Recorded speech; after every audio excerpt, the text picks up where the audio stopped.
Bonjour, frères et sœurs. Soyez effectivement les bienvenus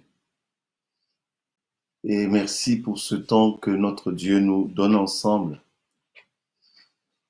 Et je vous laisse effectivement le temps de vous connecter et que nous puissions encore en ce jour célébrer la grandeur du Tout-Puissant. Gloire à Dieu, gloire à Dieu. Nous voulons nous attendre à toi, Père, et nous voulons compter véritablement sur ta grâce. Merci pour ta bénédiction. Merci pour ta sainte présence.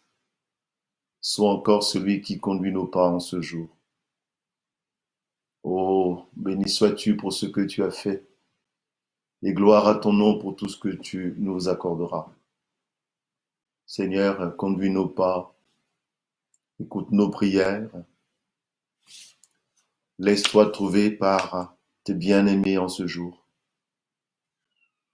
Nous voulons proclamer la Seigneurie de Jésus-Christ. Nous voulons nous attendre à toi, ô Dieu. Nous voulons compter sur ta grâce. Nous voulons compter sur ta bénédiction. Oh, nos regards sont tournés vers toi. Nous ne viendra pas le cours et bien ce qu'on ne nous vient que de Dieu. Père, écoute ton peuple. Père, écoute tes bien-aimés. Père, laisse-toi trouver. Souviens-toi de Souviens-toi de tous ceux qui sont dans le besoin ce matin. Souviens-toi de tous ceux qui implorent ta grâce. Souviens-toi de tous ceux qui demandent ta présence. Oh, gloire à ton nom. Viens et manifeste-toi. Nous bénissons ton Saint-Nom, Père, et nous comptons sur l'action du Saint-Esprit. Jésus, viens en notre aide. Viens à notre aide et remplis-nous de toi. Remplis-nous de toi. Remplis-nous de toi. J'aimerais commencer par chanter un chant à la gloire du Seigneur. Oh, un chant à la gloire de notre Dieu. Ce chant qui dit, il est un fleuve. Et vous qui êtes à la maison, si vous n'avez pas le recueil de chants, vous pouvez aussi vous tourner vers l'ordinateur ou le téléphone. Vous pouvez retrouver ce texte dans le Top chrétien ou dans d'autres références. Il est un fleuve. Il est un fleuve coulant du trône de Dieu. C'est un grand fleuve d'un amour merveilleux. Je vais y boire, son amour me remplit, et sa victoire m'anime de l'esprit. Il est un fleuve coulant du cœur de Dieu. C'est un grand fleuve d'un amour merveilleux. Je vais y boire, son amour me remplit, et sa victoire m'anime de l'esprit. Il est un fleuve coulant du trône de Dieu. C'est un grand fleuve, mon amour merveilleux. Je vais y amour me remplit et sa victoire m'anime de l'esprit. Même si nous pouvons nous voir, prends ne fût-ce qu'une minute où tu t'approches de ton Dieu, tu t'approches de ton Seigneur et tu reconnais sa grandeur, sa grâce encore sur ta vie ce matin. Dis-lui, Père, je t'aime, j'aimerais te servir, j'aimerais vivre pour la gloire de ton nom, j'aimerais être cet instrument sur la terre que tu utilises pour pouvoir te servir. Apporte ton adoration, apporte ta louange, apporte ta prière et apporte ta reconnaissance. Dieu te rencontrera dans le secret, dans le lieu où tu te trouves maintenant. Approche-toi de lui et que sa volonté s'accomplisse maintenant. Oh, donne gloire à son nom. Donne gloire à son nom. Donne gloire à son nom. Donne gloire à son nom ce matin encore. Merci vraiment pour Jésus-Christ, notre Seigneur et notre Sauveur. Béni sois-tu pour ce que tu as fait et gloire à ton nom pour tout ce que tu nous accorderas. Oh, qu'il puisse se manifester encore à cet instant dans ta vie, que tu puisses le rencontrer, que tu puisses vivre une nouvelle dimension avec lui, que lui seul soit le centre de tout ce que tu peux faire et que seule sa volonté s'accomplisse en toi. J'aimerais t'inviter, mon frère, ma sœur, à chanter un deuxième chant qui dit « Nous marchons ensemble ». Nous marchons ensemble vers ce beau pays là-haut. Nous marchons ensemble vers ce paradis là-haut. Mais oui, le Seigneur est bon. Mais oui, le Seigneur est bon. Il a fait pour nous des merveilles. Mais oui, le Seigneur est bon. Mais oui, le Seigneur est bon.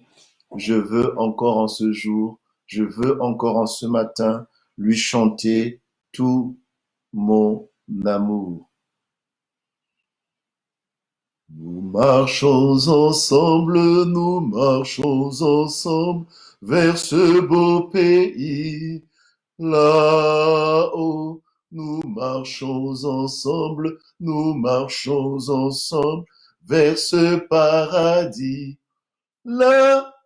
Oh, oh, mais oui, le Seigneur est bon, mais oui, le Seigneur est bon.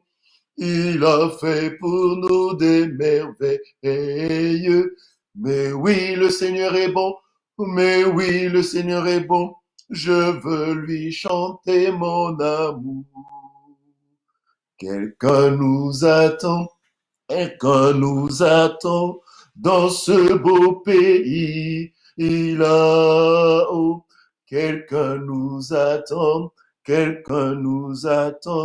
dans ce paradis là. Oh, oh, mais oui, le Seigneur est bon, mais oui, le Seigneur est bon. Il a fait pour nous des merveilles. Mais oui, le Seigneur est bon, mais oui, le Seigneur est bon. Je veux lui chanter mon amour. Oui, Jésus nous aime, oui, Jésus nous aime dans ce beau pays là. Oh, oui, Jésus nous aime, oui, Jésus nous aime dans ce paradis là. Oh, oh, mais oui, le Seigneur est bon, mais oui, le Seigneur est bon. Il a fait pour nous des merveilles. Mais oui, le Seigneur est bon, mais oui, le Seigneur est bon. Je veux lui chanter mon amour. Nous marchons ensemble vers ce beau pays là. Oh, nous marchons ensemble vers ce paradis là. Oh, oh, mais oui, le Seigneur est bon, mais oui, le Seigneur est bon. Il a fait pour nous des merveilles. Mais oui, le Seigneur est bon, mais oui, le Seigneur est bon. Je veux lui chanter mon amour. Quelqu'un nous attend quelqu'un nous attend dans ce beau pays. Il a, oh, quelqu'un nous attend dans ce paradis. Là, oh, oh, mais oui, le Seigneur est bon, mais oui, le Seigneur est bon. Il a fait pour nous des veilles. Oui, le Seigneur est bon, mais oui, le Seigneur est bon. Je veux lui chanter mon amour. Oui, Jésus nous aime, oui, Jésus nous aime dans ce beau pays. Là, oh, oh, oui, Jésus nous aime, oui, Jésus nous aime dans ce paradis. Là, oh, oh, mais oui, le Seigneur est bon, mais oui, le Seigneur est bon. Il a fait pour nous des merveilles. Mais oui, le Seigneur est bon, mais oui, le Seigneur est bon. Je veux lui chanter mon amour. Oui, mais oui, le Seigneur est bon, mais oui, le Seigneur est bon. Il a fait pour nous des merveilles. Mais oui, le Seigneur est bon, mais oui, le Seigneur est bon. Je veux lui chanter mon amour. Que chacun de nous encore en ce jour puisse chanter l'amour de Dieu. Que nous puissions encore en ce jour béni lui rendre toute la gloire, reconnaître ses hauts et bienfaits et que lui seul soit le centre de tout ce que nous pouvons faire encore maintenant. J'aimerais vous inviter que nous lisions dans la parole de Dieu, dans la Sainte Bible, dans le livre de la Genèse au chapitre 11. Nous lirons depuis le verset 1er jusqu'au verset 9. Genèse, le chapitre 11. Nous lirons du verset 1er jusqu'au verset 9. Et je vais faire ma lecture dans la version Louis II. Voici ce que nous lisons. Toute la terre avait une seule langue et les mêmes mots. Comme ils étaient partis de l'Orient, ils trouvèrent une plaine au pays de Shinéar et ils y habitèrent. Ils se dirent l'un à l'autre: Allons, faisons des briques et cuisons-les au feu. Et la brique leur servit de pierre et le bitume leur servit de ciment. Ils dirent encore: Allons, bâtissons-nous une ville et une tour dont le sommet touche au ciel, et faisons-nous un nom, afin que nous ne soyons pas dispersés plutôt sur la face de toute la terre. L'Éternel descendit pour voir la ville et la tour que bâtissaient les fils des hommes. Et l'Éternel dit: Voici, ils forment un seul peuple et ont tous une même langue. Et c'est là ce qu'ils ont entrepris. Maintenant, rien ne les empêcherait de faire tout ce qu'ils auraient projeté. Allons, descendons et là, confondons leur langage, afin qu'ils n'entendent plus la langue les uns des autres. Et l'Éternel les dispersa loin de là sur la face de toute la terre. Et ils cessèrent de bâtir la ville. C'est pourquoi on l'appela du nom de Babel, car c'est là que l'Éternel confondit le langage de toute la terre, et c'est de là que l'Éternel les dispersa sur la face de toute la terre. Amen. Que le Seigneur soit béni. Je commencerai mon message de ce matin par 2 remarques. La première remarque, je vais la tirer du verset 1 de la Genèse 11. Verset 1, Genèse 11. Et cette fois-ci, je vais lire dans la version française fondamentale. Il nous est dit ceci: en ce moment-là, tous les habitants de la terre parlent la même langue et ils utilisent les mêmes mots. Frères, sœurs, tous les amis qui m'écoutent encore à cet instant, je pense que si la Bible s'était arrêtée en nous disant qu'ils parlaient la même langue, nous aurions déjà assez bien compris qu'ils se comprenaient très très bien. Mais je remarque une chose supplémentaire. La parole de Dieu, Dieu dans son inspiration, fait mention des mêmes mots. Ils parlaient la même langue et ils utilisaient les mêmes mots. Je vais vous citer quelques exemples. Je parlerai du français que j'utilise maintenant. Le français est parlé en France. Le français est parlé en Belgique. Le français est parlé au Canada. Le français est parlé en Suisse et dans d'autres pays dans le monde.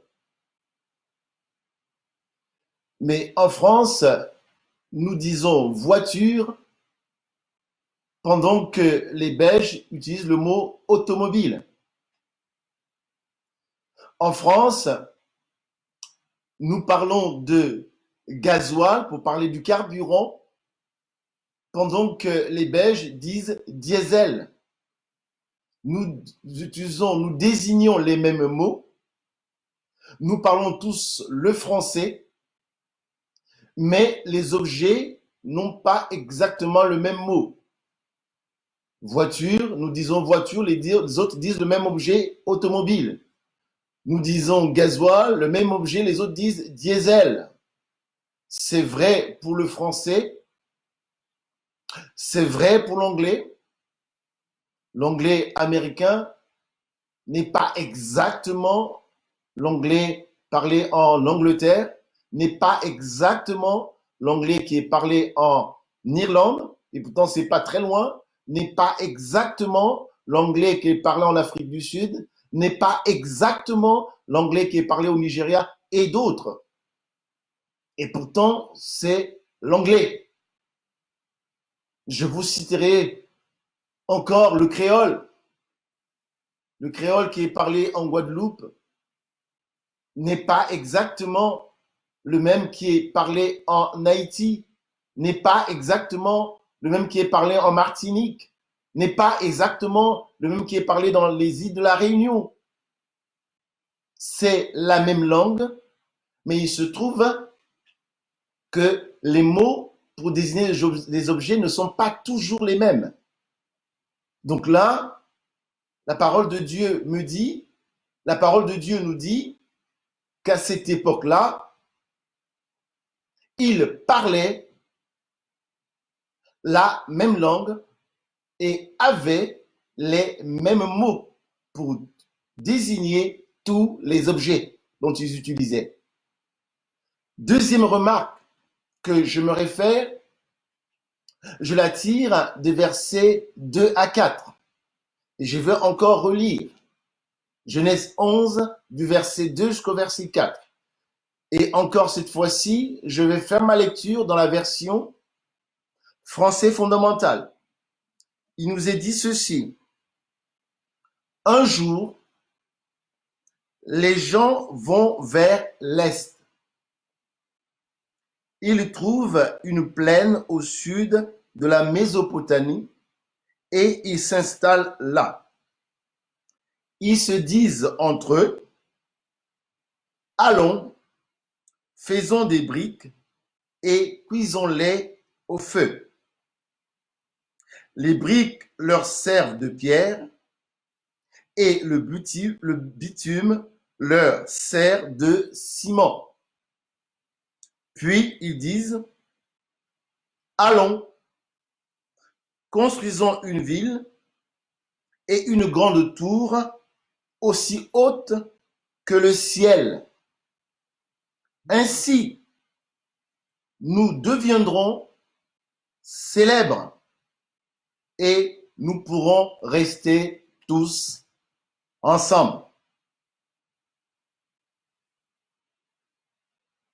Frères, sœurs, chers amis, quand vous lisez ces versets, je ne sais pas ce que vous remarquez en premier.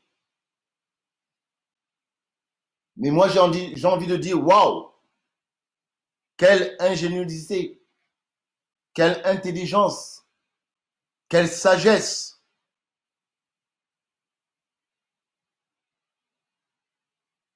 Nous sommes dans la Genèse 11 et nous sommes quelque temps, quelques années après le déluge. Ce sont les descendants de Noé, de façon directe ou de façon indirecte. Ils ont entendu, ils ont été impactés, ils ont connu l'existence du déluge. Et là, entre autres, dans leur projet, bâtir une tour qui touche le ciel. Frères, sœurs, moi je constate tout de suite que c'est des hommes très intelligents. Pourquoi? Ils vont s'établir sur une plaine, donc un terrain plat. Pour les topographes, pour les géomètres, je pense qu'ils comprennent très bien. Ils ont un projet de construction. Ils veulent non seulement bâtir une ville forte, mais entre autres, ils ont l'intention aussi d'atteindre le ciel. Ils auraient pu aller rechercher la montagne la plus élevée dans leur région pour dire nous allons commencer là pour aller beaucoup plus vite. Non, ils sont très intelligents. Ils veulent un endroit plat. Deuxième chose, ils font des briques avec de la terre, peut-être de l'argile.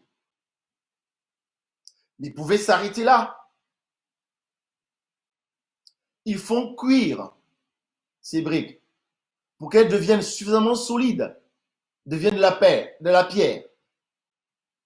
Pour moi, c'est pas ma spécialité, mais pour ceux qui ont fait de la thermodynamique, ils comprennent très bien. Pour ceux qui ont fait de la mécanique bien sûr des solides, ils comprennent très bien. Pour ceux qui ont fait de la chimie, lorsqu'on fait chauffer le rapprochement des molécules, ils comprennent aussi très très bien ce que ces hommes, je peux rajouter aujourd'hui, et ces femmes étaient en train de faire. Peut-être que dans le chantier, il n'y avait pas de femmes, mais j'ai envie de dire probablement, les femmes ont dû contribuer pour aller chercher de l'eau, pour faire les briques. Les femmes ont dû contribuer pour aller chercher du bois, pour chauffer ces briques, et ainsi de suite. Les femmes ont dû contribuer pour leur apporter à manger à ces différents ouvriers. Les femmes ont dû contribuer sur plusieurs plans. Donc je dirais encore, ces femmes, ces hommes étaient très, très, très intelligents. Terrain plat, briques, non pas briques simplement, briques cuites. La Bible nous parle du bitume. Donc ils avaient compris déjà à cette époque-là que pour mettre ensemble les briques qu'ils avaient fabriquées, il fallait trouver des joints. Et le joint, l'équivalent du ciment, ils avaient déjà à cette époque-là découvert le bitume, qui n'est pas très loin, nous aujourd'hui, des produits pétroliers, du goudron, l'on dira simplement, pour pouvoir bâtir cette ville forte, et je dirais en particulier cette tour, qui les amènerait jusqu'au ciel. Ça, c'est moi qui rajoute.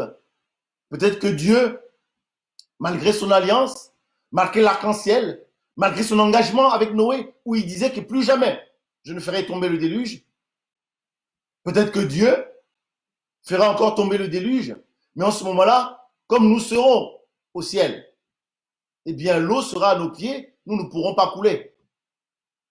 Ça, c'est moi qui rajoute. Attention. Donc, frères, sœurs, voici ces hommes et ces femmes pour lesquels moi je trouve qu'ils sont doués, ils sont très intelligents, c'est de gros ingénieurs, c'est de gros techniciens, c'est des hommes et des femmes suffisamment doués pour aller jusqu'à monter ce type de projet.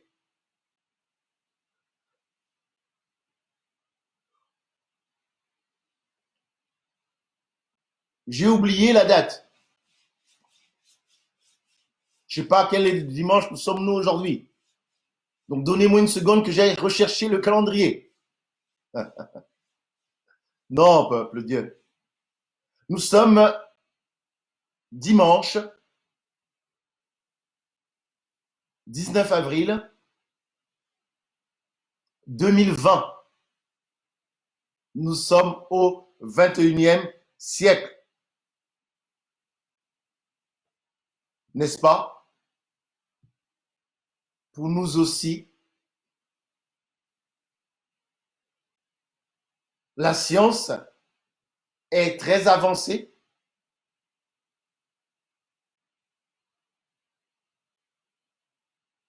Nous pouvons aller jusqu'à la Lune. Nous pouvons envoyer des satellites en haut. Nous pouvons aller dans les profondeurs de la Terre, aller rechercher du pétrole, de l'uranium et je ne sais quel autre minerai. Nous sommes au 21e siècle. Il n'y a plus de secret pour nous. Nous pouvons construire des laboratoires de type 4, comme celui de Wuhan en Chine. Oh, qu'est-ce que nous sommes développés, qu'est-ce que nous avons la connaissance, qu'est-ce que nous sommes intelligents. Nous pouvons conserver les embryons et bientôt vouloir fabriquer l'être humain. Qu'est-ce que nous sommes intelligents, qu'est-ce que nous sommes doués, combien sommes-nous développés. Mes frères, sœurs, chers amis, avant de poursuivre, j'aimerais vous inviter encore de revenir sur la parole, toujours dans la Genèse 11. Et cette fois-ci, nous lirons du verset 5 jusqu'au verset 9. Et je vais faire ma lecture dans la version français fondamentale. Voici ce que nous lisons. Alors, le Seigneur descend du ciel pour voir la ville et la tour que les êtres humains sont en train de construire. Ensuite, il dit,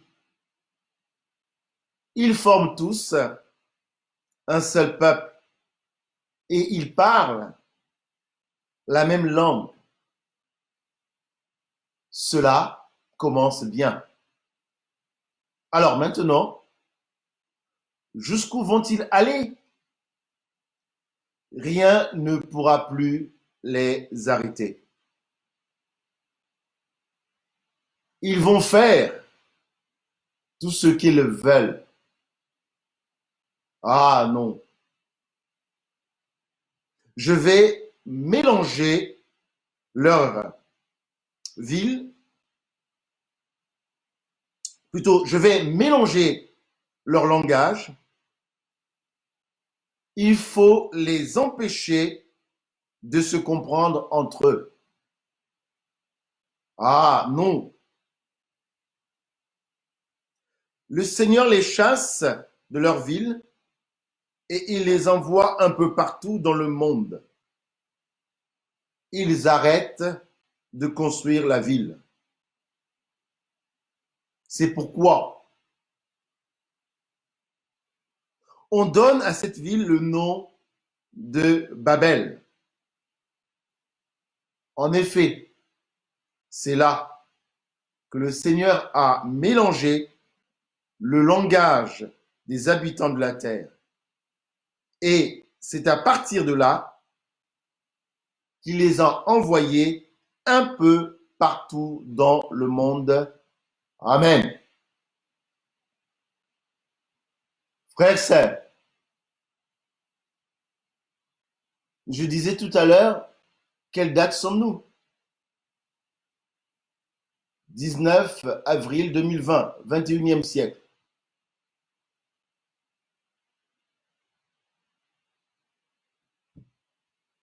Et pour plusieurs dans le monde, encore à cet instant, nous sommes dans le confinement.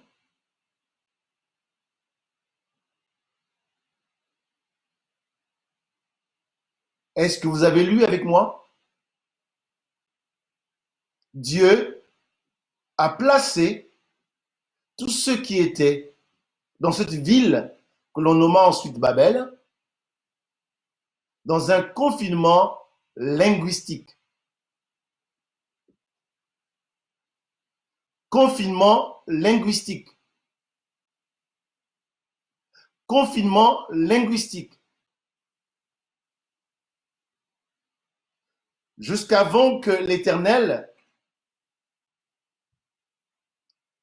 ne prenne sa décision sur eux, ils parlaient la même langue et utilisaient les mêmes mots pour désigner tous les objets.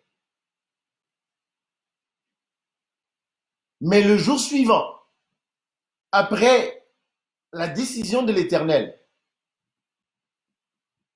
c'est moi qui image de cette sorte-là, les mêmes ouvriers se sont retrouvés dans leur chantier pour bâtir, poursuivre la construction de leur ville fortifiée, de leur grande tour qui les conduirait jusqu'au ciel. Celui-ci dit à l'autre, mais apporte-moi le marteau. Celui à qui l'on demande d'apporter le marteau, il ramène un burin. Il dit, mais je ne sais pas ce que tu as mangé hier soir, je ne sais pas ce que tu as bu. Mais il se demande un marteau. Comment ça se fait que tu me rapportes un burin? Il demande à un autre plus loin. Il dit, oh, moi j'ai plutôt besoin d'un marteau, ramène-moi un marteau.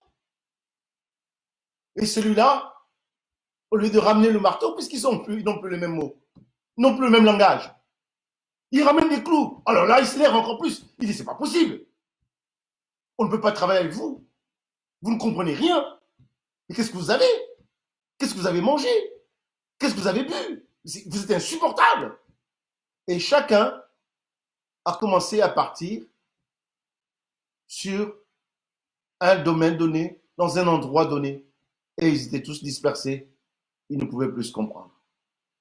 Frères, sœurs, chers amis,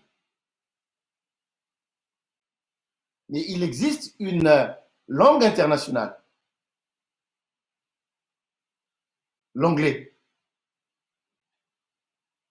tous les grands scientifiques, tous les grands économistes, quand ils doivent publier, ils publient en anglais.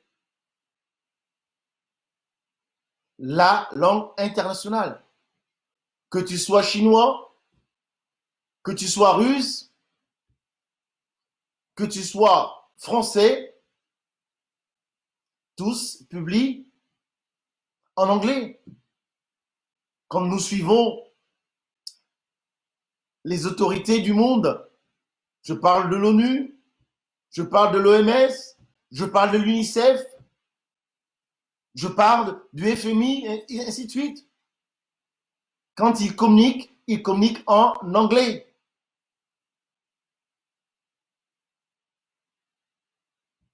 Une et une seule langue. Mais qu'est-ce que nous constatons aujourd'hui? Que constatons-nous aujourd'hui avec le Covid-19?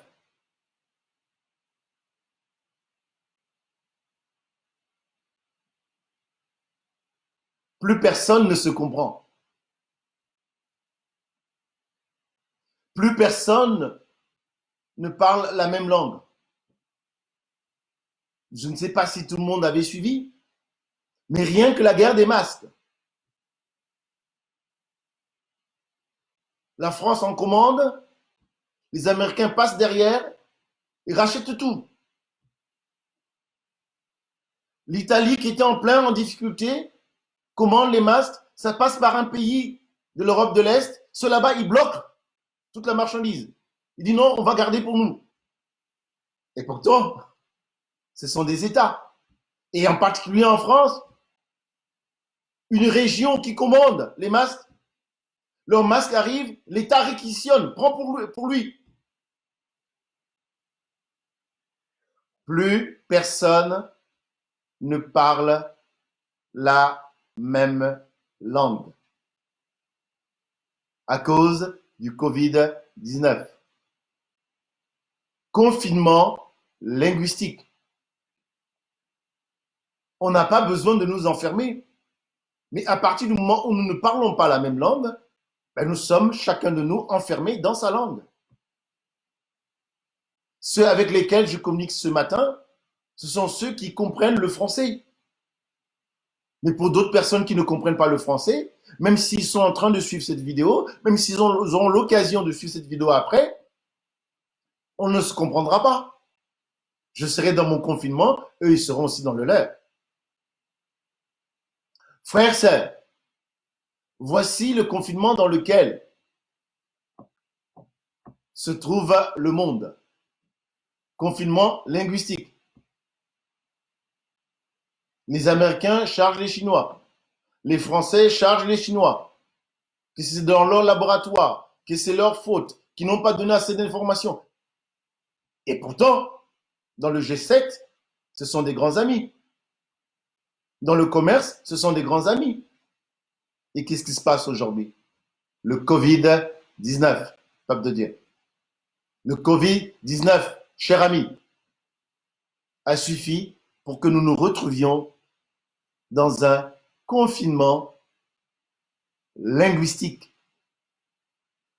J'aimerais ce matin aussi attirer l'attention de l'Église. Quand je dis l'Église, l'Église grand E. La communauté, l'ensemble de tous les chrétiens.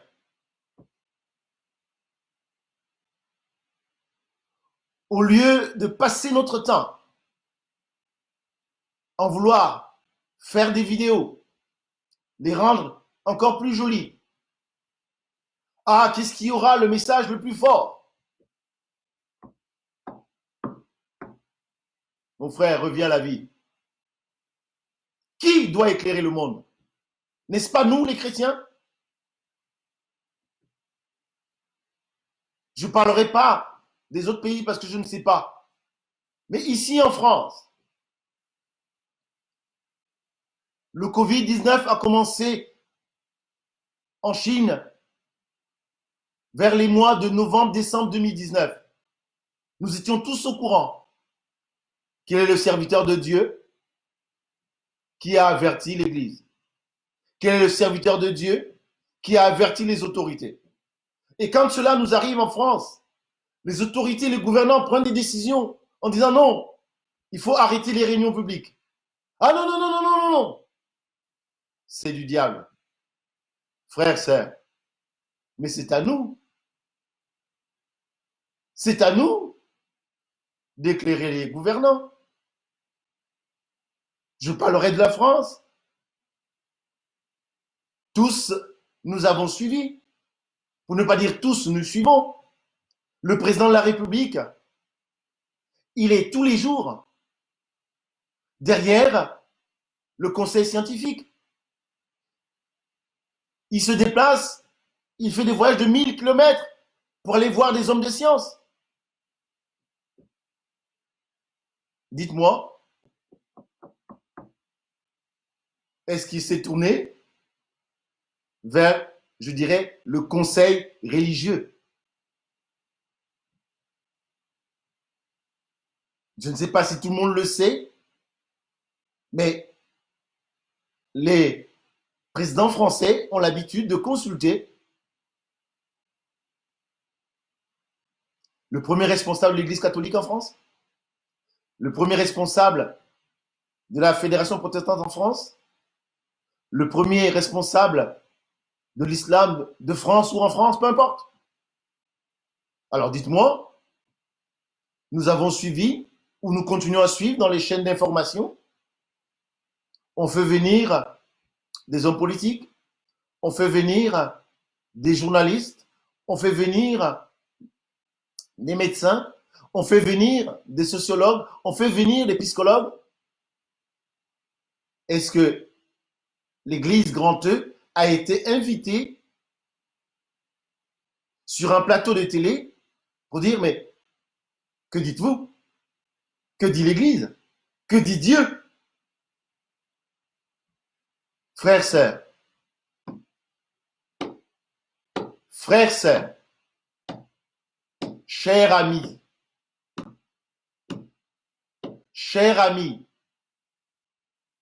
baissons notre tête. Baissons notre tête. Recherchons la face de Dieu. Quelle honte pour nous. Pour certains, nous avions refusé le confinement. Et maintenant que nous sommes dans le confinement, c'est encore à nous. Nous commençons à organiser 36 réunions. Nous voulons maintenir les mêmes réunions que nous avions à l'église avant le confinement. Sinon, même, on en rajoute.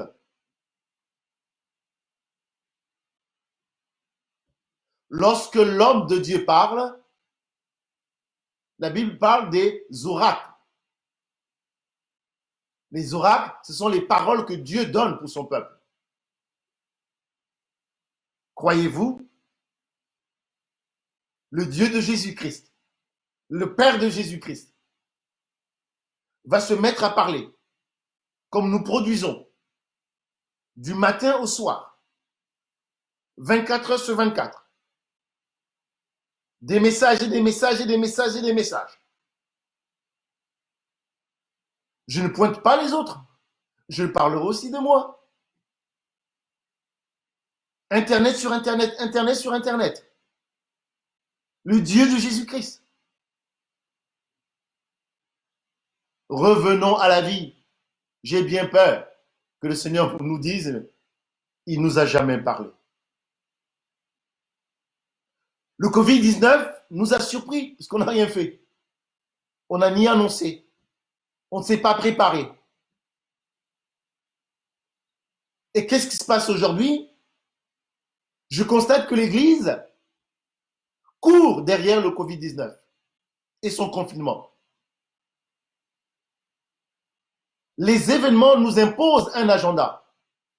Au lieu que ce soit nous, l'Église, nous, les chrétiens, d'imposer l'agenda au monde.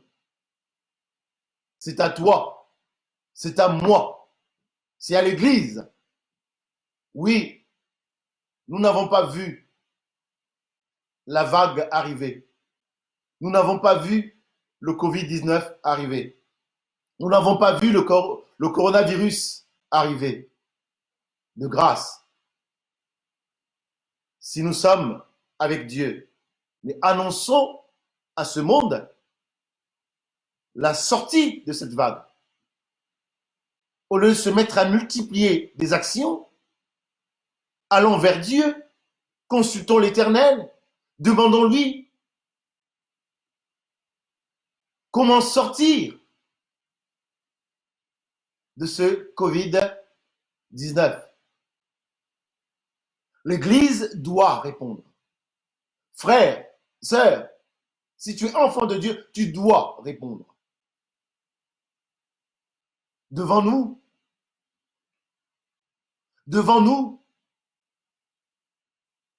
se pointe une crise économique, une crise sociale, une crise organisationnelle, une crise familiale.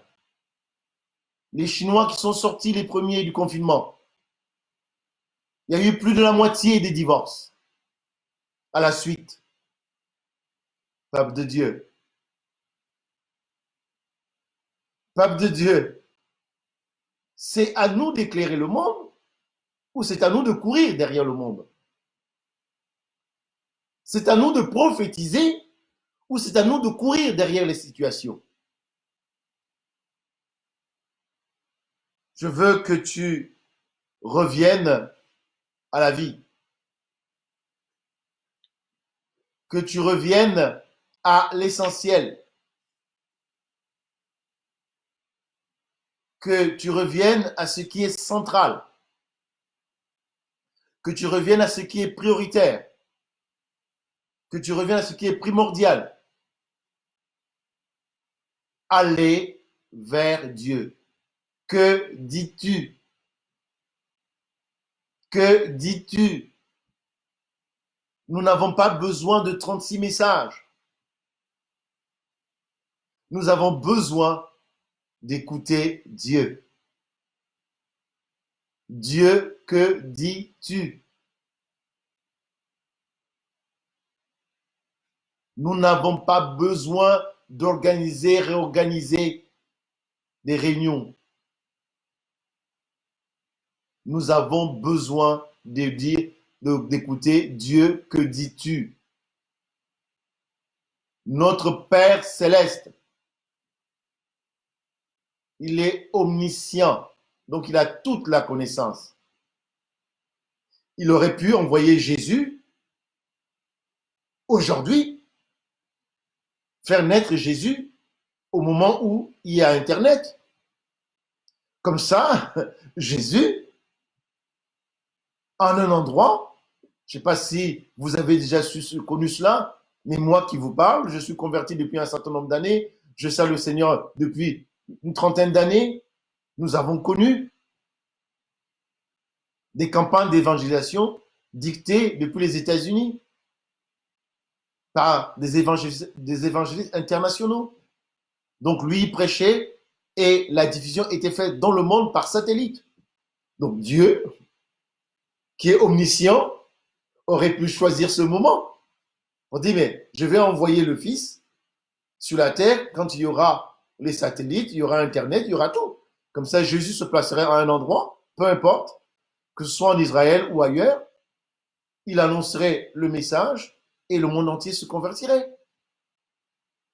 Frère, sœur, cher ami, message sur message, c'est pas ce que Dieu attend de nous.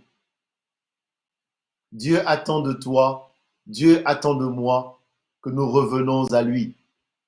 Et encore aujourd'hui, nous sommes dans le confinement linguistique.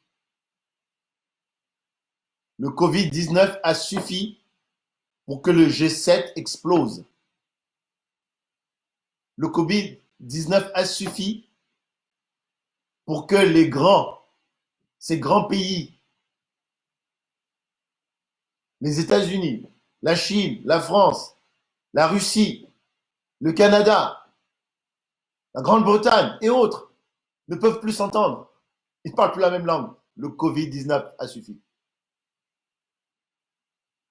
Le Covid-19 a suffi pour que le président américain commence à dire le virus chinois. Le Covid-19 a suffi pour que beaucoup de présidents commencent à dire ah, les Chinois n'ont pas tout dit. Et pourtant, ils se sont passés les masques.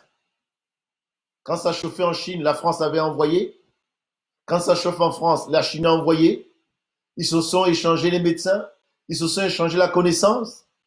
Mais aujourd'hui, pour le Covid-19, ils ne peuvent plus parler la même langue. Ils ne peuvent plus s'entendre. Ils sont dans le confinement linguistique. Dieu a besoin de toi. Dieu a besoin de moi. Dieu a besoin de son Église pour ramener cette terre qui aujourd'hui, je dis bien la terre entière, qui aujourd'hui s'appelle Babel. La confusion par le Covid-19. Dieu veut utiliser toi comme instrument pour remettre de l'ordre, remettre de la paix, remettre de l'espérance, remettre de la foi, avoir la même vision, tourner vers le Tout-Puissant, Créateur des cieux, de la terre, de la mer et de toutes les choses qui s'y trouvent. Si tu as été surpris par la vague Covid-19 et à partir de ce message, entre en prière, demande à Dieu comment vas-tu éclairer le monde, comment vas-tu éclairer ta famille, comment vas-tu éclairer ta vie pour la sortie du confinement. Je ne veux pas rajouter pour rajouter. Comprends bien, au travers de Babel, Dieu avait placé cela dans un confinement linguistique. Et toi et moi, aujourd'hui, avec le Covid-19, nous sommes aussi dans le confinement linguistique. Et nous qui sommes les enfants de Dieu, nous qui connaissons le Christ, nous qui parlons en son nom, maintenant, regardons vers le devant, apportons la réponse pour la sortie du Covid-19. Que tous ceux qui sont touchés dans leur corps par cette terrible maladie, que nous puissions les apporter par la foi au trône de la grâce et que notre Dieu Tout-Puissant puisse réellement se manifester. Que Jésus et Jésus seul soit le centre de tout ce que nous pouvons faire. Et à lui et lui seul soit toute la gloire. J'aimerais terminer ce message par ce beau chant qui dit ceci: entre tes mains, j'abandonne tout ce que j'appelle mien. Abandonne entre les mains du Seigneur et deviens ce témoin dont il a besoin sur cette terre Babel, dont la confusion est arrivée, le confinement linguistique s'est installé. Chantons ensemble ce beau chant. Entre tes mains, j'abandonne tout ce que j'appelle le mien. Oh, ne permets à personne, Seigneur, d'en reprendre rien. Oui, prends tout, Seigneur. Oui, prends tout, Seigneur. Entre tes mains, j'abandonne tout avec bonheur. Je n'ai pas peur de te suivre sur le chemin de la croix. C'est pour toi que je veux vivre Je connais, j'aime ta voix. Oui, prends tout, Seigneur. Oui, prends tout, Seigneur. Sans rien garder, je te livre tout avec bonheur. Tu connais mieux que moi-même tous les besoins de mon cœur. Et pour mon bonheur suprême, tu peux me rendre vainqueur. Oui, prends tout, Seigneur. Oui, prends tout, Seigneur. Je ne vis plus pour moi-même, mais pour mon Sauveur. Prends mon corps et prends mon âme, que tout en moi soit à toi. Que par ta divine flamme, tout mal soit détruit en moi. Oui, prends tout, Seigneur. Oui, prends tout, Seigneur. Prends mon corps et prends mon âme, règne sur mon cœur. Oui, prends tout. Oui, prends tout, Seigneur. Oui, prends tout, Seigneur. Prends mon corps et prends mon âme, règne sur mon cœur.